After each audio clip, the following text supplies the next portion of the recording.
Welcome back to HTM on the Line, the podcast that is for HTM by HTM. I'm your host, Brian Hawkins Sr., and we have an extraordinary guest joining us today. Kimberly Ames, a recruiter for the world-renowned Mercy Ships, is here to share her incredible journey, the life-changing work of Mercy Ships, and how this floating hospital transforms lives globally. From managing complex logistics during a pandemic to recruiting volunteers from across the globe, Kimberly's passion for her mission is inspiring. We'll hear about the challenges, achievements, and opportunities to be part of something truly life-changing. Whether you're in HTM, healthcare, or just looking for a story that moves you, this is one episode you don't want to miss. But before we get started, let's take a moment to hear from our sponsors who make this podcast possible. Today's podcast is brought to you by FSI. Optimize your hospital's facilities and healthcare technology management operations with FSI's CMMS platform. Their comprehensive, cloud-based maintenance management software is standardized, scalable, and designed to empower your team with accurate, practical, and impactful data. Now, let's jump into this week's podcast.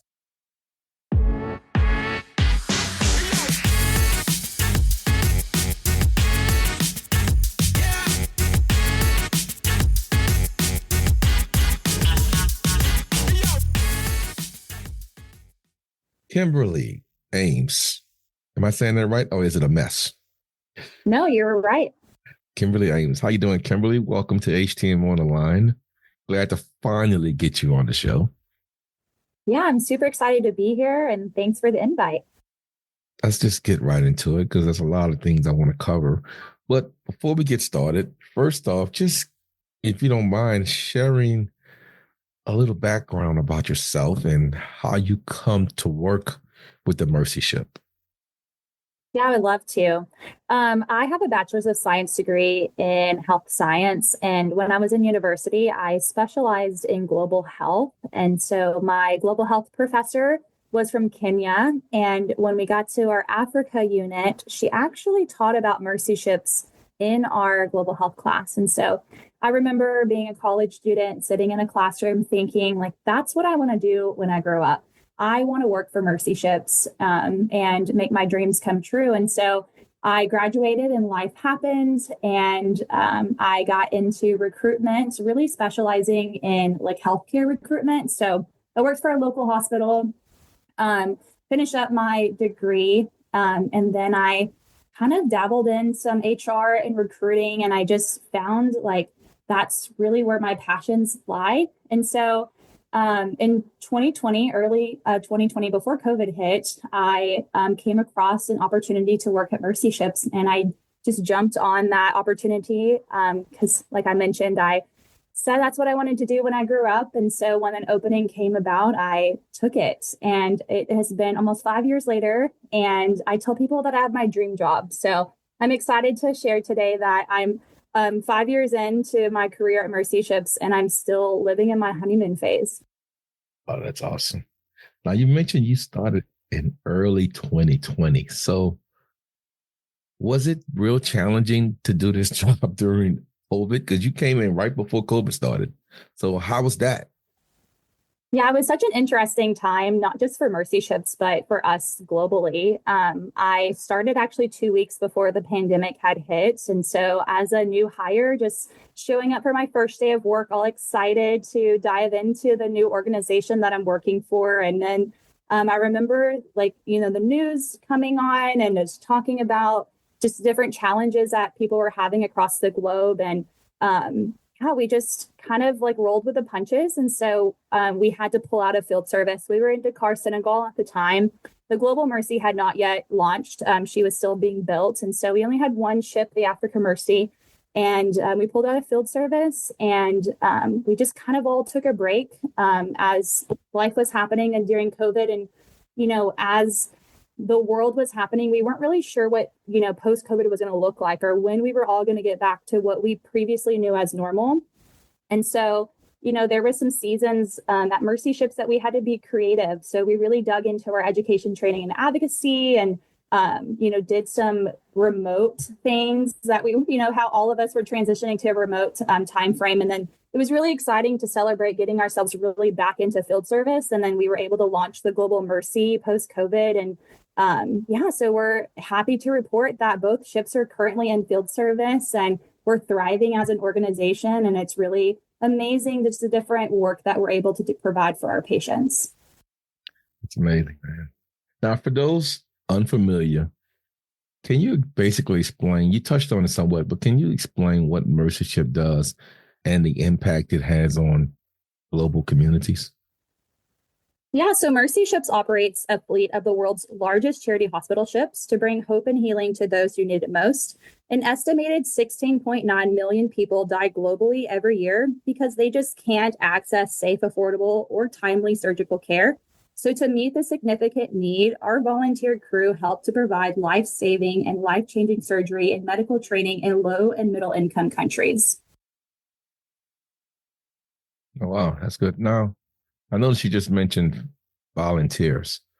So Mercy Ship, does it rely on volunteers to do much of the work or all of the work? Yeah, so the way that I like to explain Mercy Ships to people that are not very familiar with our internal lingo is we're a medical missionary organization. So just like any other missions organization, we do rely on our volunteers to make the magic happen. So we're donor supported and powered by our volunteers. And we utilize 3,700 volunteers on an annual basis to power both of our ships. And the beauty of being a global organization is we have volunteers with us from over 50 to 60 different nations.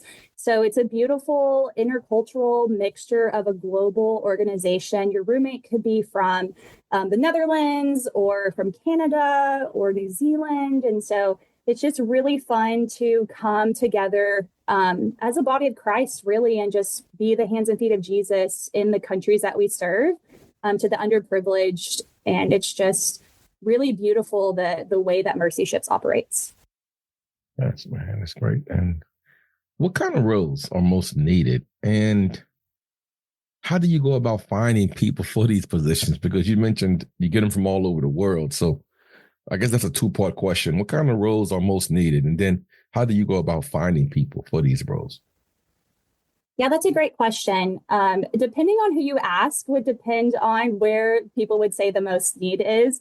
And that's just because, our departments or our hiring managers really, it's so personal to them. And so we say that every role on board Mercy Ships and every department is just as important as the other.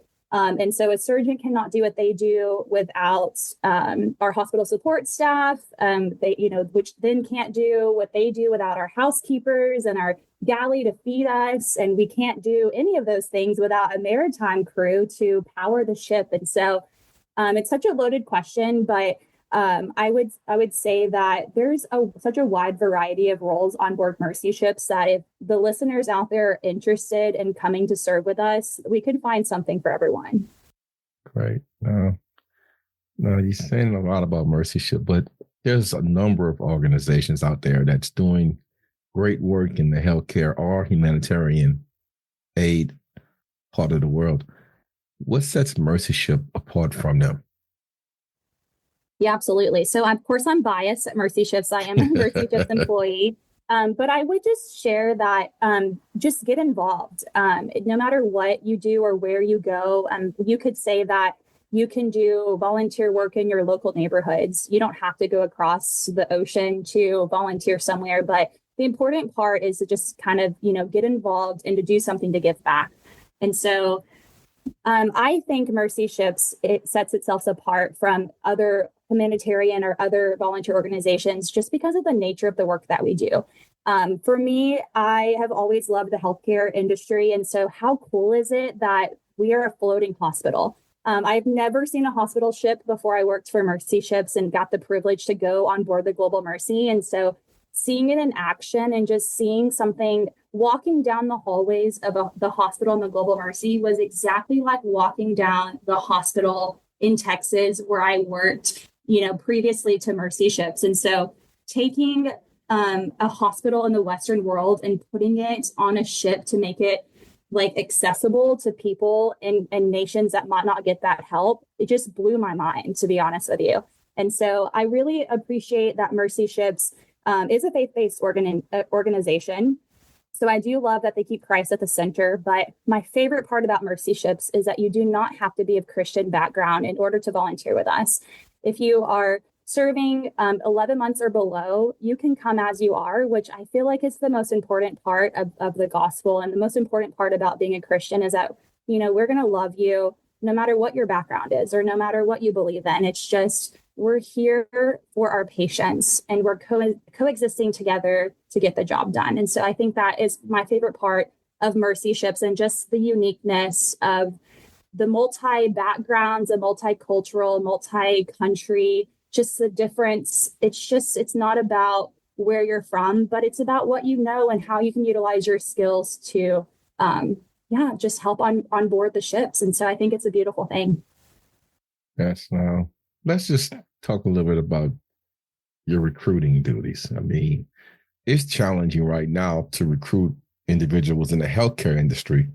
Now, you're trying to recruit individuals to, like you mentioned, travel across the ocean.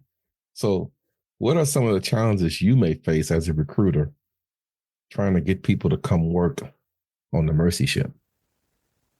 Yeah, it's actually funny because I say that I have job security because it's just, there's always recruiting to be done. So at Mercy Ships, we define recruitment as attracting new talent. And so my teams and I are responsible for lead generation. And so going out and talking with people who might not have ever heard of Mercy Ships before, and just really like explaining the mission and the vision behind what the organization does. And the most beautiful thing about Mercy Ships is it really sells itself. Like, I don't have to convince you how amazing Mercy Ships is, because Mercy Ships does a pretty good job of explaining that itself through the videos and the photography and just the stories that come out of Mercy Ships. It does a good job of capturing your heart and bringing that inspiration within itself. My job as a recruiter is to help you match your skill set to where the need is on board. So I have a really big passion for helping people. And one of my favorite things about recruiting is when I was doing it in, corporate America, was I was helping people provide for their families. And now that I recruit volunteers, it's really just digging in and helping people understand the benefits of volunteering.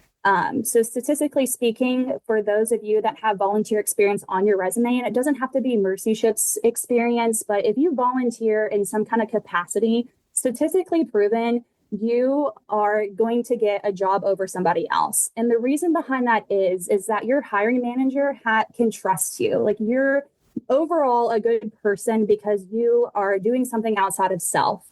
And so it's statistically proven that if you have volunteer work on your resume, that it sets you apart from somebody that doesn't have that volunteer work on their resume.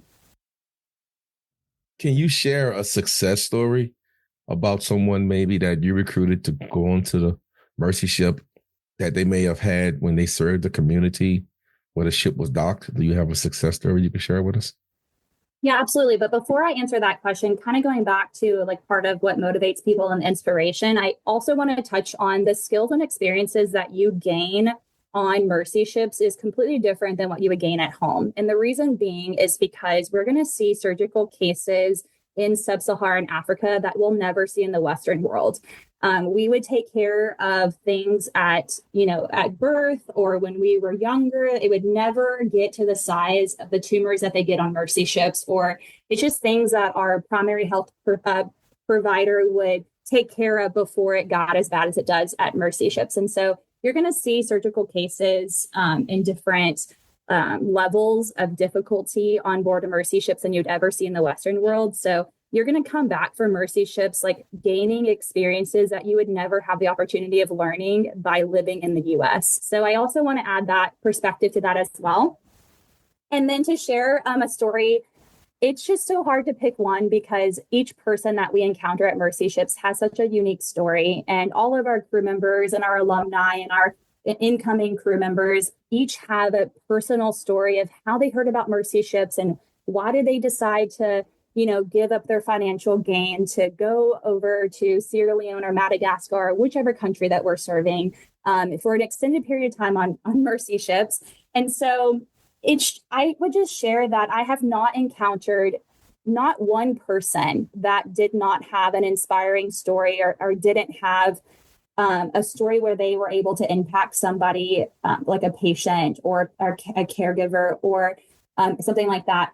I will share, though, that we have an overwhelming amount of people that come home from mercy ships and tell us that by going on board our ships, they actually gained more from it than what they have given. And so when we think about going on a medical missionary trip, we think of the things that we can provide as healthcare professionals to the organization, but we never think about how it impacts us individually. And so I think that's another part that's so beautiful about volunteer work is that you gain so much personally from, they just inspire you to be a better person, to be a better healthcare provider. And it really just reminds you of why you wanted to be in the healthcare industry in the first place. And so really digging into why did you decide to be, a nurse or a surgeon or, in the biomedical industry when you were a child, and why did you go through all of these years of education and gain all this experience to get to where you are today? And so I just always find it to be such an inspiring thing. And so I have never met one person that didn't have an inspiring story. What can a volunteer? Okay, I'm volunteering to come on the mercy ship. What can I expect when I walk on the mercy ship? Both in terms, I guess, of daily life and a broader experience. What's the daily life like on a mercy ship for a volunteer? Yeah, so that's a great question. You are going to volunteer for a 40-hour work week. So your shifts can look, depending on what department that you're serving in. So because we are a faith-based organization, we don't do any surgeries on Sundays. So we do have a church service on Sunday evening. And then we do encourage you to experience a local church to really understand the culture of the country that we're in. So it's encouraged to go to church on a Sunday morning. But when you're off shift, your time is your time. So we are docked in a port, right by the ocean. So there's beach experiences in majority of the countries that we're serving. So lots of excursions that take place. We eat a lot. So Mercy Ships feeds you 3 meals a day in our galley. But you're definitely, able to go and enjoy local cuisine. My time in Sierra Leone was spent dining out at dinner with friends that I met on board that will forever be lifelong friends of mine. I had the opportunity to have a beach day, so I got to see the beautiful beaches of Freetown, Sierra Leone. We just drove through the town and really saw the land. There's lots of hills in Freetown, and so got to really experience the beauty of the land. It was the end of rainy season, so everything was green and beautiful, and the people of Sierra Leone are so friendly, and they're just so welcoming. And I never had security concerns while I was there. I'd been on 2 other mission trips prior to my time at Mercy Ships, and I will say that the level of security that Mercy Ships takes into account was, I felt very safe while I was traveling with them. And your free time is your free time. Ship life is really cool. I like to describe it as living in a dorm room, because when you live in community, you're eating meals together, you're working together. There's lots of game nights and movie nights, and just people kind of hang out and get to know each other. There are people that knit on board, just whatever you want to do to pass your time. You're in sub-Saharan Africa, so just make the best of it. And it's like going on a whole adventure. So it's kind of like going on a vacation, but not really, because you're working. But on your free time, you can go off the ship and experience, whatever you're most comfortable with. So I like to tell people that your time on board is what you make it. If you're If you just want to come to work your shifts and then eat some really good food and then go to bed, that's that's what you can do. If you want to stay up really late and hang out with really cool people and make lifelong friends, like it's just what you personally make it. But there's several opportunities to do things on and off ship, great opportunities to meet lifelong friends. So it's kind of like living in a dorm room. Wow. Now, I did a little research before our podcast, and I saw this one video, a picture where it looked like each crew member dressed up in their cultural not uniform, but cultural dress. What was that all about? Where they had like each nationality, they had on what they would wear in their home country. And it's like there was some type of celebration going on.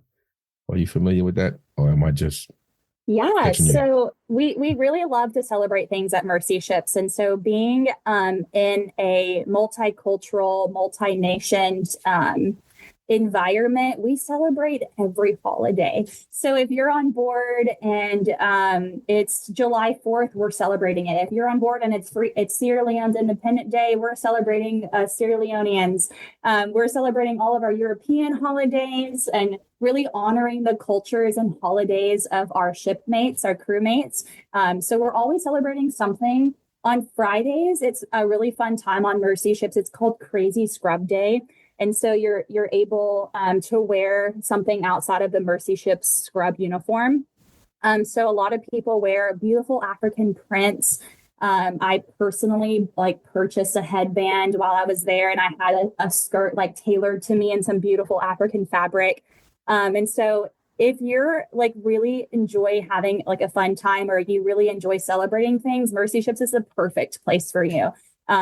I like to joke that it's a holiday like every other week on board. And so that's probably something that you saw with some kind of celebration. Or I will say that when we arrive in a country, it's a beautiful thing. And so we have a parade, lots of African celebrations. And so we're doing a lot of dancing, and everyone stands out on deck 10 of the Global Mercy and waves their flag from where they're from. And it's just such a beautiful experience. And Mercy Ships does such a great job in honoring each person, no matter where they're from or what their background is. And that just, to me, makes it so much more beautiful to work for Mercy Ships, just because no one is ever overlooked and everyone is celebrated no matter where they come from.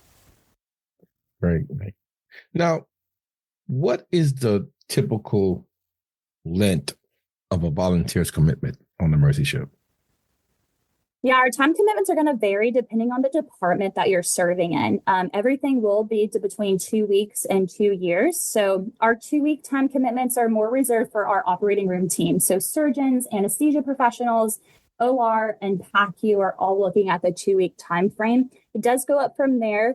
Our ward team comes for 12 weeks. So you're looking at 3 months. Our biomedical technicians come for 6 months. All of our hospital leadership or any team leaders are looking at 2 years. And that's just because it's really hard to overturn a leadership team every 2 weeks or every few months. We really like for leadership to be there for 2 years.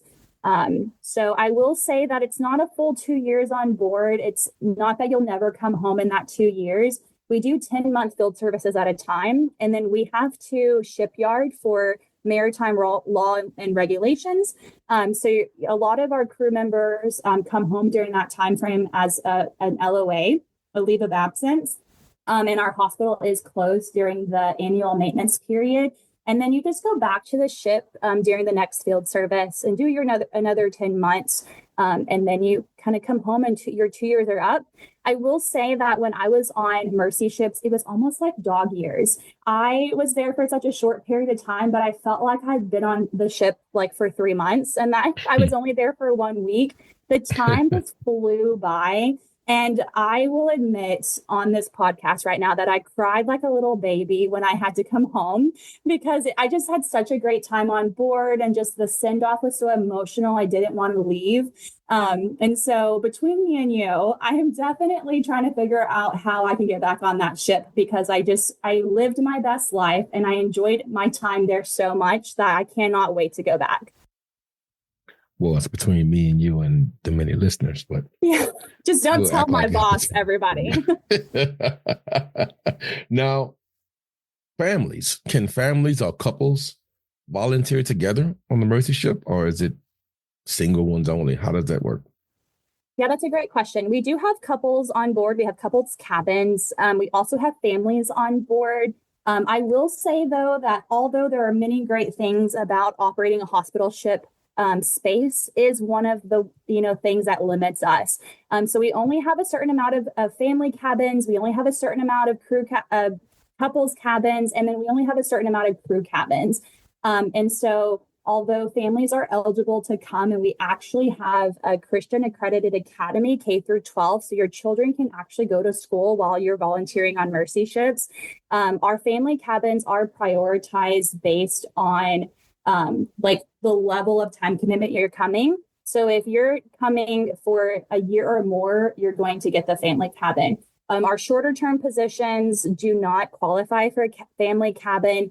Just because you're not coming for such a long period of time as our long-term crew members are coming for. So we really like to reserve our family cabins and our crew cabins for long-term crew.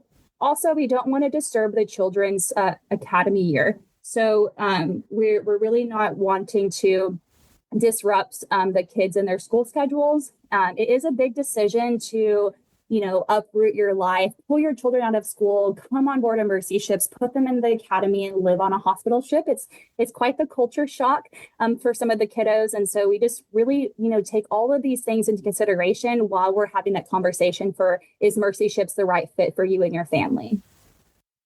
That's great.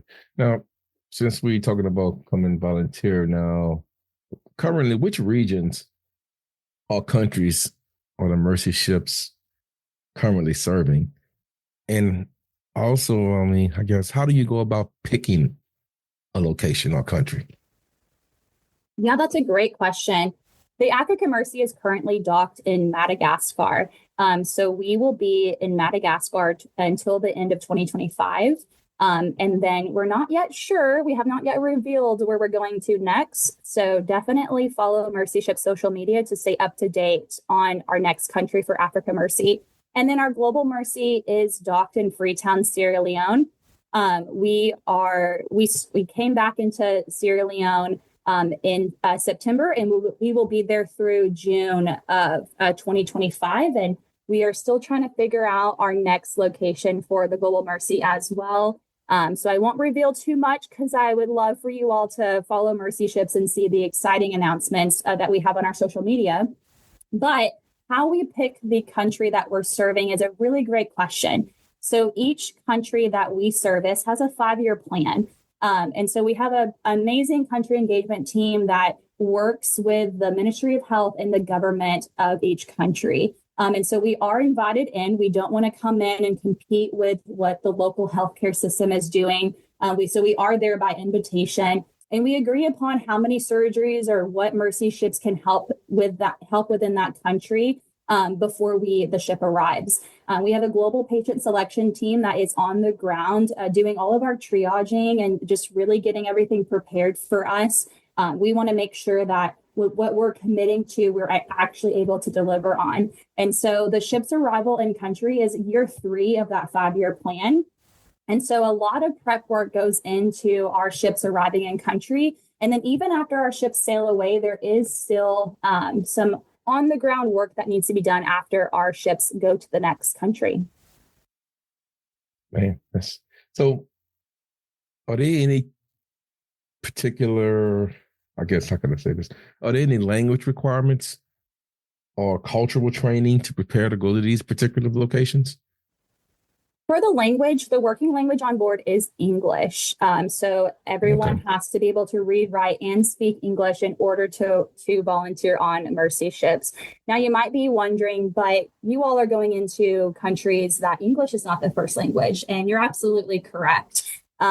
We employ local day crew to come in and be translators for us. So in Freetown, Sierra Leone, the main language spoken is Creole. And so although Sierra Leone is an English-speaking nation, their Creole is the native language. And so English is taught in their schools, and for the most part, people speak English and Creole, but depending on how far our patients are coming from, the bigger cities, they might not actually speak English. And then it's if your English is your second language or third language or fourth language, you might not know all of the anatomy or the medical terminology that comes with English. And so we really rely on our translators to speak to our patients in their native language so they're fully understanding what Mercy Ships is able to provide for them.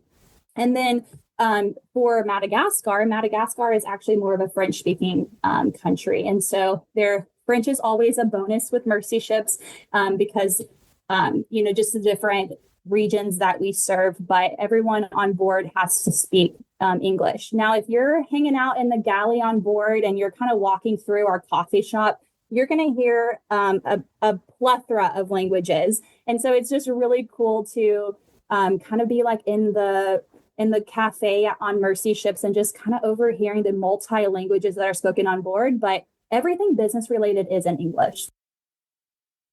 Okay. Now, let's try to put a picture in the minds of the listeners. The Mercy Ship just pulled up to Madagascar. What is one of the first things you do when a ship pulls up to the country? How do they go about getting patients to come on the ship? Or does someone go ahead and prep the country for the ship to come in? Or how does it work? I mean, I know they don't. How do they set appointments? Or it's just they check you at the beginning? What's the process of getting health care to the country when the boat gets there? Yeah, so the global patient selection team has already been on the ground and has done all of the patient selection before the ship arrives. So for the most part, we know the cases or the surgical specialties that we're going to offer when the ship arrives. And then everyone is scheduled. It's all pre-scheduled. Our pre-op team does all of the pre-op appointments. They meet with the surgeons prior to their operation day. We just do everything that we can to make it as a comfortable experience as possible. It's really scary to have a hospital ship pull up into your port and just you have this large vessel that's in your country that you might not have ever seen a ship before. You might not have ever seen somebody of light skinned. So it could be kind of scary. And so we do the best that we can to really educate and make our patients as comfortable as possible, especially the children. I just can't imagine putting myself in a patient's shoes, just walking up the gangway and just thinking wow, this vessel is massive. And I am just this little bitty child and everyone around me is so big and things can be really scary and people are talking to me in a language that's not my first language. And so Mercy Ships does a really good job, just like we would do here in the States, of making our patients feel comfortable. A lot of our healthcare professionals give us the feedback that we're not flipping hospital beds on Mercy Ships. We really do have the opportunity to walk our patients through their entire surgical journey. So from start to finish. And so that's another reason why our time commitments are kind of lengthy. I know that 3 months sounds like a lot, or even 10 months is a really big chunk out of your life. But like I mentioned, it's going to go by so fast, and just the patients and their caregivers, you're going to get to really know your patient and see them from start to finish. And I think that's really one of the most inspiring things on Mercy Ships is just being able to walk our patients through that entire journey. And so when the ship actually arrives in country, all of the patients, for the most part, are already selected. They've already gotten their triaging has been done, and they got their pre-op appointments to see our pre-op team and meet with our surgeons. What are the main medical services provided on board, if you have to say? Yeah, so Mercy Ships actually has two different pillars. So our direct medical services is the surgery that is done on board our hospital ships. And then we have a second pillar for education, training, and advocacy. And this is a lot of our land-based programs. And so Mercy Ships is a type of organization that's more instead of showing a man how to fish, we're teaching men how to fish. And so Mercy Ships would love to disciple themselves out of being needed in sub-Saharan Africa. And the only way that we've identified to do that is not by coming in and doing it ourselves and just doing it and then leaving, but we do and we teach. And so that is also another one of my favorite parts about Mercy Ships is we're coming into the local healthcare system and we're teaching safe surgery, we're teaching instrument sterilization, we're teaching infant CPR, and just the different things that come with safe surgery. They do have limited resources in their healthcare systems, but we're able to come in and provide knowledge and experience and things that would be everlasting for them. Just because we're not coming in and dumping a bunch of equipment on them that they're never going to be able to use or they're never going to be able to fix because they can't get the parts or, they don't have the support needed to phone somebody to, to screen share and fix the problem. And so, but we can teach knowledge and we can provide resources and courses for them to further their education and strengthen their healthcare system. And so it's just such a great thing that not only is Mercy Ships providing surgeries, but we're teaching the local healthcare systems how they can actually do this themselves. Amazing. Now, I'm a biomed by heart, so do you have any biomed positions aboard the Mercy Ship open right now? We do. We love our biomed department on board Mercy Ships. So we have 3 different roles available in our biomedical department. So we have biomedical project assistants. They actually come for 4 weeks. And so if you're thinking that, wow, 6 months is a really long time, I don't think that I can get away for that time, I would encourage you to come as a project assistant first. And what's the project assistant does? Yeah, the biomedical project assistants are responsible for development of new medical equipment and maintenance of existing medical equipment during maintenance periods and designated process. So they actually they're tasked with the related to medical equipment used in the hospital, including but not limited to radiology, pharmacy or ORs, the clean core, the ICU, simulation training rooms, pre-op and post-op rooms, wards, nursing stations, sterilization rooms, and all that good stuff. So it's basic understanding of equipment, knowledge or clinical application is required. So I would say that this is more of the entry level, but even if you're overqualified, it's just such a perfect role to come in to taste test Mercy Ships and to see if this might be something that you want to do long term. Our biomedical technicians, they do come for 6 months, which is a pretty lengthy time frame, I know, but we have been known to take people for 3 months. So if you can make it 3 months, you have a very high chance of making it. So I would definitely encourage you to apply. Even if you can't match the minimum time commitment, I still think it's worth an application because you never know until you ask. And so I just would encourage you to go through the application process and just, show Mercy Ships your skills through your resume and CVs and just see what happens. Well, let's say biomed HTM professional comes on the ship. Do they offer manufacturer training if they say they do a commitment of a year or 2 years? How do y'all get training for the biomed techs?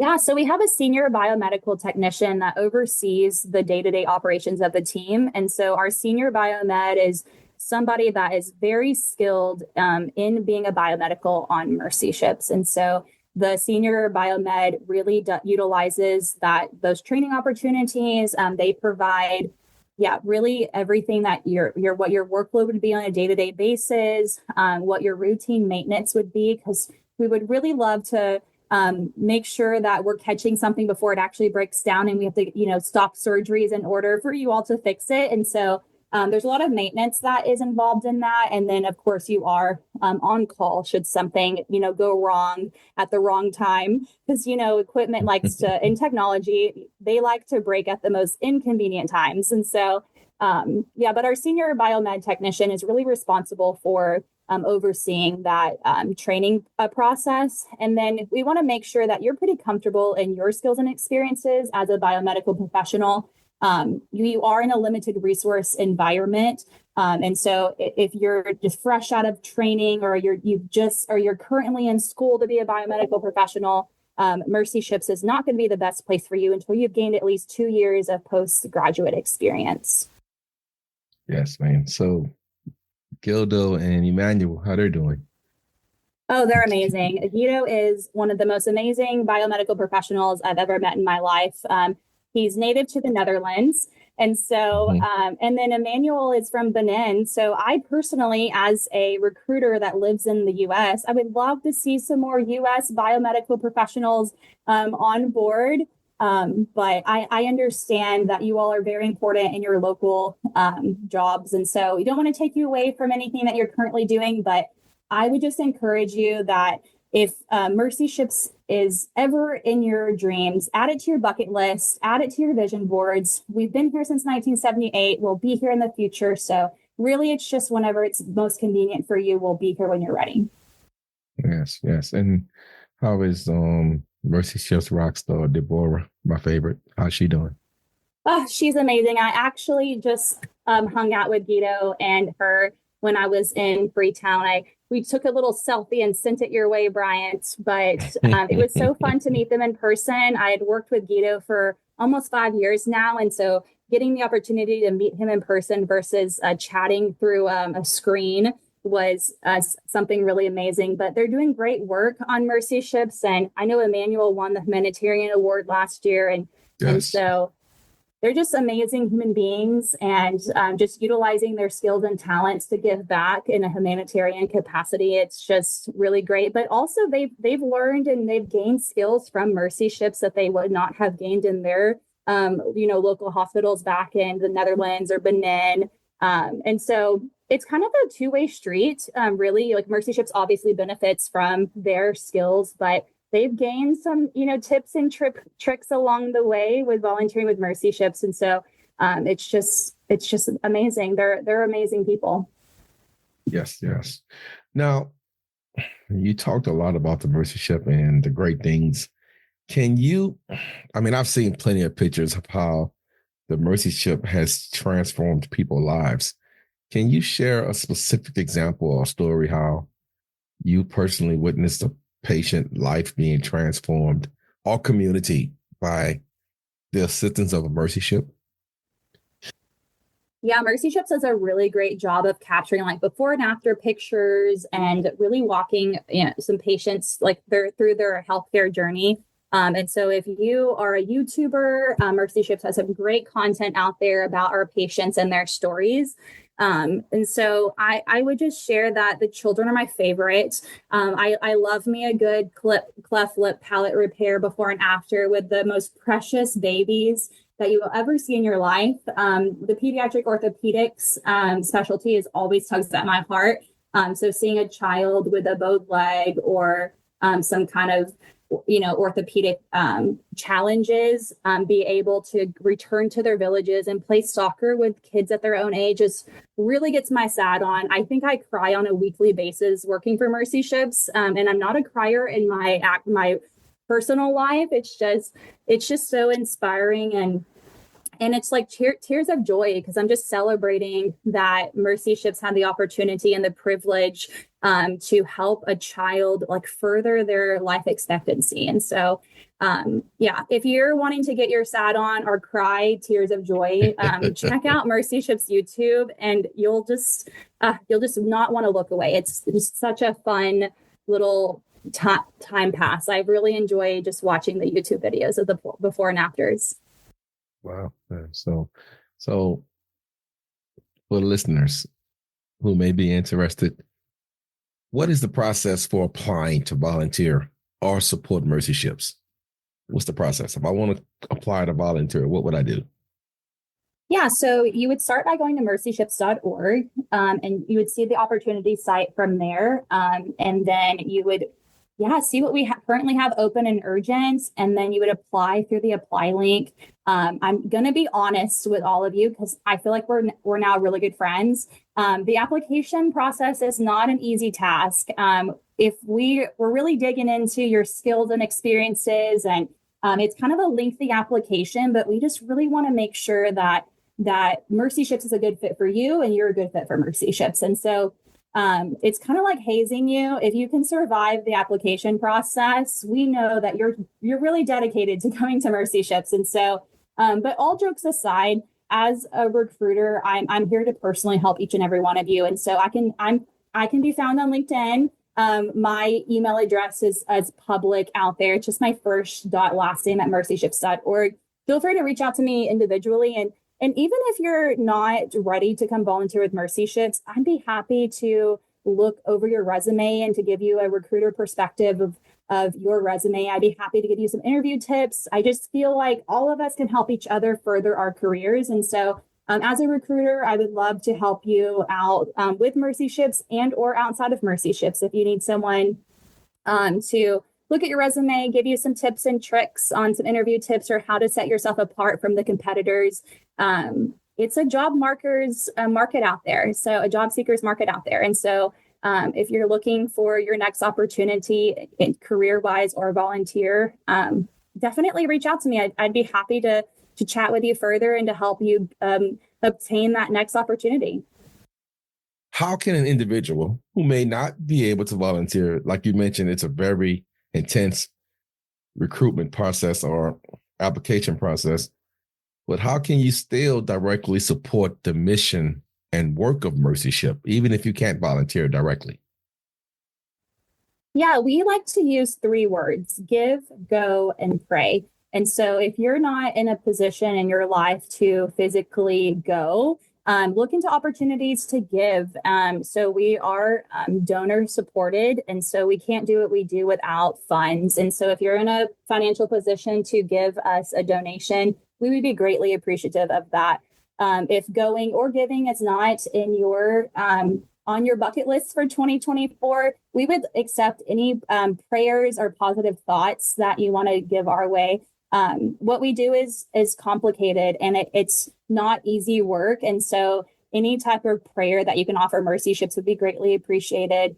We also love to pray for our patients, and we love to pray for the governments of the country that we're serving. And so there's multiple ways to get involved with Mercy Ships. Even liking, sharing, or following us on social media helps spread the word. I like to commission everyone as a recruiter. And so if you're listening to this podcast today and you have somebody in your network that would be over the moon excited to hear about this opportunity, I would love for you to share this out with your network, your friends and families. Maybe you can't go do a medical missionary trip, but you know somebody that might be interested in that. And so I would love to commission all of you as recruiters today. Please share out the opportunities. Go follow Mercy Ships on social media. Each and every one of us can get involved in some kind of capacity. And so this is your invitation. Please join us in any capacity that you're able to join us. Unbelievable. Now, you've given us so much to talk about with the Mercy Ship, but if you could give one piece of advice to someone considering joining Mercy Ships, what would it be? My advice would be to just do it. I think that we can get in our own heads and we can talk ourselves out of doing anything. I would say, don't let fear stop you. And this might not just be advice for Mercy Ships, but whatever is out there tugging on your heart, just do it. I know that we're coming up on the new year, and a lot of our New Year's resolutions are going to be like to go back to the gym. And going to the gym is the worst thing ever when you've been out of practice for a long time. But they always tell you to just start wherever you're at. And so that's my advice for Mercy Ships is don't let anything stand in your way. If this is tugging at your heart, start the application. Just take that first step, reach out to me, and let's further the conversation. Clearly, I like to talk. I think I've rambled in this podcast a lot. And so I'd be happy to chat with each and every one of you about this experience and this opportunity. But yeah, my advice is to just do it. Jump in, and it's going to change your life. Awesome. Well, Kim, I appreciate you coming on my podcast, and you're welcome to come back anytime. And the work you're doing is amazing. And if there's any way I can assist you besides flying across seas, please reach out to me. I'll help you any way I can. And I thank you for coming on because it was real informative for me. So I know the listeners will get a lot of information from this also. Yeah, well, thanks so much for the invite. And I hope to come again. I hope that I've gained several new friends through this podcast experience. And I mean it. Please reach out with any questions that you have. And I hope to be on the podcast again soon. As we wrap up this inspiring episode of HTM on the Line, I want to take a moment to thank Kimberly Ames for sharing her powerful story and shedding light on the transformative work being done by Mercy Ships. From life-changing surgeries to groundbreaking educational programs, it's clear that Mercy Ships is more than just a floating hospital. It's a beacon of hope for undeserved communities around the world. Kimberly's passion, dedication, and heartfelt advice reminds us that each of us has the power to make a difference, whether by volunteering, supporting, or simply sharing this mission with others. To learn more about Mercy Ships, explore volunteer opportunities, or find ways to support this incredible cause, visit their website at mercyships.org. And as always, if today's episode moved you, share it with your network, and let's keep the conversation going. Until next time, keep rising, keep leading, and keep making an impact. This is Brian Hawkins Sr., signing off from HTM on the Line. Stay inspired.